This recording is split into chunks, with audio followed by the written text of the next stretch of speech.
আমার মতটা একটু হয়তো র্যাডিক্যাল শোনাবে। সেটা হচ্ছে যে আমি এই পরীক্ষা নিয়ে ভর্তি করার প্রসেস মানে সিস্টেমটারই বিরুদ্ধে। একদম কেন? কারণ আই এগ্রি। হয়তো এটা মনে হতে পারে যে আমি তা নইলে আমার তো জায়গা কম, আমি বাঁচবো কি করে। তো এটা তো বাছা হচ্ছে না, যেটা তমনাশ বাবু বললেন এটা তো বাতিল করা হচ্ছে। সে যোগ্য নয়, এটা তাকে কোনোভাবে একটা বলার দরকার ছিল। আমি পরীক্ষা নামক জিনিসটা তৈরি করে তাকে যোগ্য নয় বলার চেষ্টা করলাম, লোকে মেনে নেবে।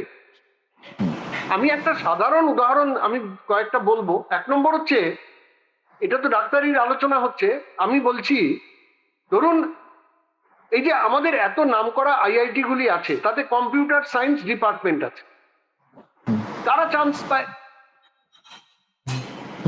যে ছাত্রটি কম্পিউটার সায়েন্স এমন একটা বিষয়, খুব ছোটবেলা থেকে কিন্তু সেই বিষয়টায় বাচ্চারা খুব দক্ষ হয়ে উঠতে পারে, যদি তাকে তার সেই আগ্রহটা থাকে, তাকে কেউ নার্চার করে, তাহলে হয়ে উঠতে পারে। আমি এরকম ছাত্র দেখেছি।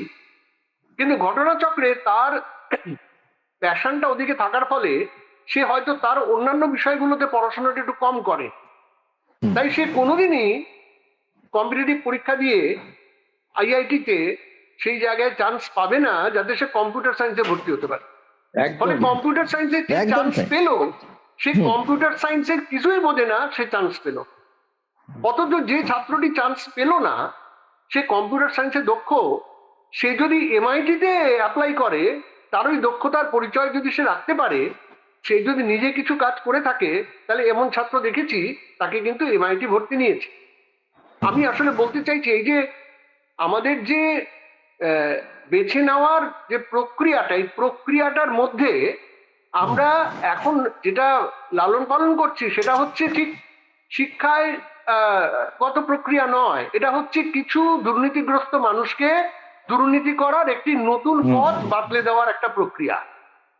এই যে ধরুন আমরা ছোটবেলাতে আমরাও যখন পড়াশোনা করেছি, কোচিং এ গিয়ে নোট বই পড়াটা, এটা সাধারণভাবে কিন্তু যারা পিছনের দিকের ছাত্র তারাই পড়তো।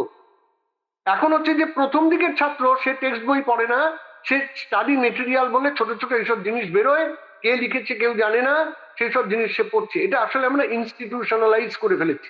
আমি পুরোটাই এডুকেশনের পয়েন্ট অফ ভিউ থেকে বলছি।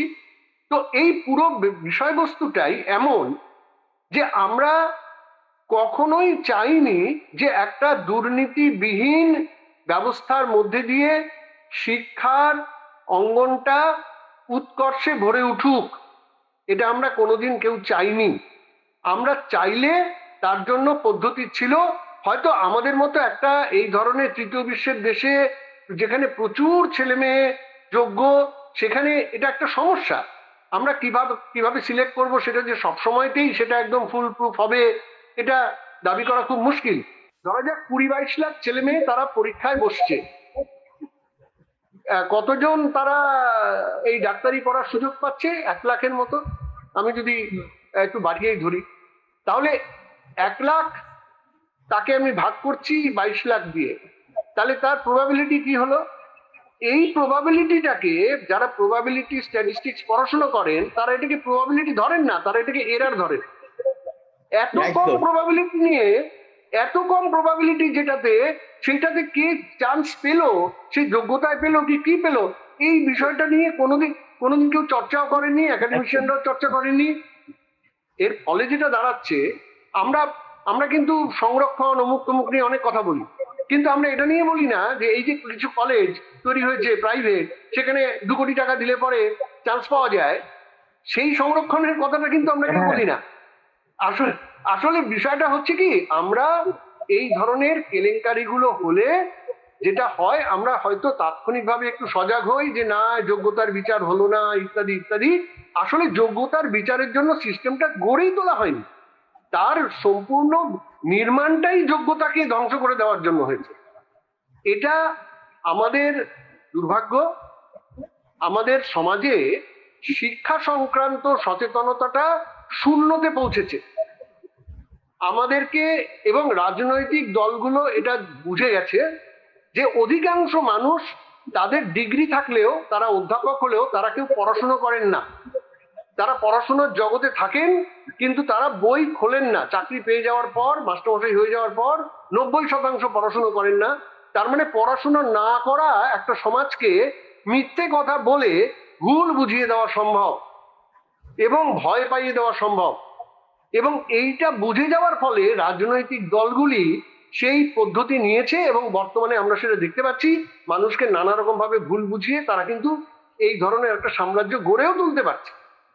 আমার যেটা এখানে মনে হয়, এটা যদি এই অভিভাবকরা, এই ছাত্রছাত্রীরা এবং এদের সাথে যুক্ত যে মানুষগুলো আজকে প্রচন্ড হতাশার মধ্যে পড়লেন, তাদের ভেতর থেকে যদি একটা জোরালো আওয়াজ ওঠে, এই বিরাট সংখ্যক, এবং যারা আজকে পরীক্ষায় মানে তারা অ্যাফেক্টেড হলেন, শুধু তারা নয়, যারা ভবিষ্যতে পরীক্ষা দেবেন তাদের পরিবারগুলো সবাই মিলে যদি একত্রিত হয়ে একটা জোরালো প্রতিবাদ না করেন, তাহলে পরে কিন্তু এই সংক্রান্ত বিষয়গুলো শুধুমাত্র এই আমাদের মতো মিডিয়ার আলোচনা এবং খবরের কাগজে 2-3টে আর্টিকেলের মধ্যেই তার একদম সমাপ্তি ঘটবে এবং এটা থেকে বেরিয়ে আমরা আসতে কখনোই পারবো না। আর যারা এই সমস্ত প্রক্রিয়ার মধ্যে দিয়ে প্রচুর টাকা তারা রোজগার করে ফেলবে এই দুর্নীতি করে, তারাই কিন্তু আগামীকাল একটি নতুন মেডিকেল কলেজ খুলবে। আমাদের সেটা দেখতে হবে যে যিনি মেডিকেল কলেজটি খুলেছেন তিনি অমুক বছরের পরপর বিভিন্ন বছরের নিটের থেকে কেলেঙ্কারি করে এই পয়সাগুলো রোজগার করেছেন। তখন কিন্তু আমরা সেগুলো সব ভুলে যাব। আসলে এটাই আমাদের এখানে সিস্টেম হিসেবে গৃহীত হয়ে গেছে। বাবা মায়েদেরকে বোঝাতে গেলে পরেও তারা এই বিষয়টার মধ্যে বুঝতে চান, বুঝবেনই বা কি করে যদি সিস্টেমটা এরকম হয়ে যায়। কিছু করার নেই। এর মধ্যে সবচেয়ে খারাপ লাগে যে সমস্ত প্রান্তিক ছেলেমেয়েরা প্রচুর পরিশ্রম করে তারা নিজেদের বদনাম ঘোচানোর জন্য পড়াশুনো করে তারা চান্স পাচ্ছে। দেখা যাচ্ছে তারা চান্স পাচ্ছে বলে একটা মেডিকেল কলেজকে কাশ্মীরে সেটা বন্ধ করে দেওয়া হলো। কেন? কারণ একটি বিশেষ সম্প্রদায়ের মানুষও চান্স পেয়েছিল। তারা বলছে যে আমাদেরকে তোমরা টেরোরিস্ট বলছো, আমাদেরকে তোমরা অমুক বলছো, তমুক বলছো, মাদ্রাসা অমুক তমুক, আর আমরা এগুলো পড়াশোনা করে চান্স পেলাম, পরীক্ষা দিয়ে চান্স পেলাম, তোমারই তৈরি করা পরীক্ষা, আর তারপরে তুমি সেই কলেজটাই ভর্তি করে দিলে, বন্ধ করে দিলে। তো এটা যেখানে আমাদের সিস্টেম, সেখানে এর সুরাহা কি করে হবে বা কি বলবো তার বলার মতন ভাষা খুঁজে পাওয়া সত্যিই খুব শক্ত। সোফিয়া।